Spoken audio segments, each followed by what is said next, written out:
Are girls more susceptible to concussions than boys? It has been established in numerous separate studies where there's sports that both sexes play, so soccer, rugby, basketball, volleyball, etc., that girls are more susceptible to concussions than boys. There's a higher incidence of concussions in the female version of that sport versus the male version of that sport. In fact, previous studies have found that in high school athletes, girls are actually 1.56 times higher than boys to sustain sports-related concussions in the equivalent sports. A systematic review in 2018 found that the highest concussion sports during gameplay were number one, men's rugby, number two, men's American football, number three, women's ice hockey, number four, men's ice hockey, number five, women's soccer, number six, men's soccer. So you can see in that example, whenever there's a sport that both men and women play, women are generally higher than men in terms of concussion incidence. That same study also looked at practices, and in practice, men's rugby was still the highest. Women's hockey was actually number two, ahead of men's American football, which many people would find very interesting.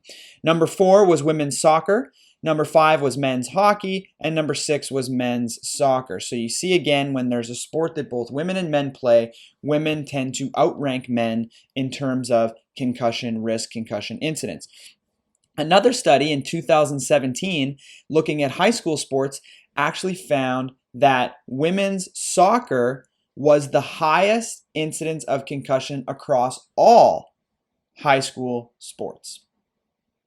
Very, very interesting. Most people would think that football is the highest concussion sport. And if you talk to a lot of soccer coaches, they believe that concussions don't happen in soccer. In fact, soccer is one of the highest sports, and in this study, the highest sport for concussion incidents across both sexes, all sports, everything, women's soccer. So, and then just yesterday, after we had already planned that we were going to do this particular episode, a meta-analysis and systematic review was published by, I just think the gods were smiling down on us. So this systematic review was called Sex-Based Differences in the Incidence of Sports-Related Concussion, a systematic review and meta-analysis. A meta-analysis, for those that don't know, is where you take all of the data published in a particular subject field area and you put them all together to try and come up with one statistical calculation. So you're taking the data from a number of different studies and you're putting it all in one to try and say, okay, you know, with all of this information, what do we actually know at this point? Because a lot of studies, this study will show a difference, this study will show no difference, this study will show a difference, this study will show no difference. And so you put it all together and you arrive at kind of an overall conclusion, and that's what's called a meta-analysis. So this study compared various sports, various ages, and they looked at contact and non-contact sports, and they looked at various studies. The contact sports they included were hockey, lacrosse, soccer, baseball, softball, basketball, water polo, taekwondo, rugby, volleyball, and Quidditch. I don't know if I'd consider baseball and softball contact sports, but I guess there's the chance of having contact when you play.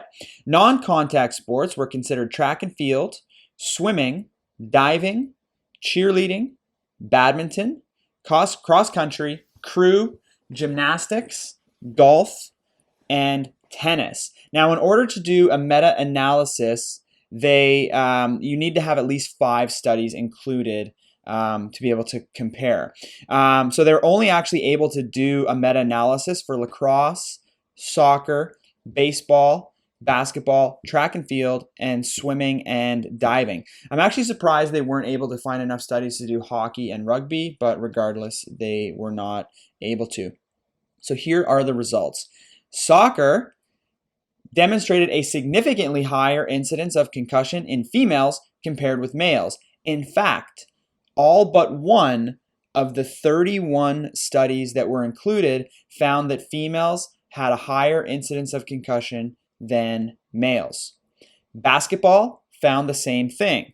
All but 2 of the 28 studies that were included found a significantly higher incidence of concussion in females as compared to males.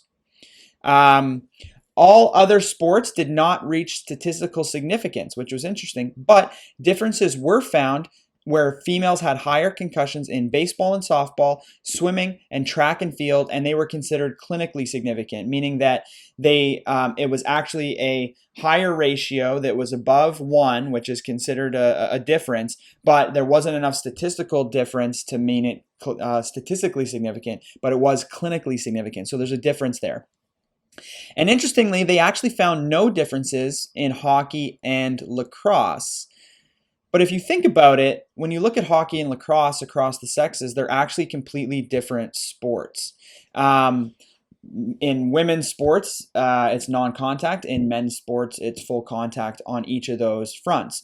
So if you actually consider the fact that the concussion incidents in hockey and soccer are the same for men and women, and one's contact and one's not, if we were to make those sports the same, meaning if we were to make either women's sports full contact or men's sports non-contact, I think you'd start to see women's sports start to really surpass that.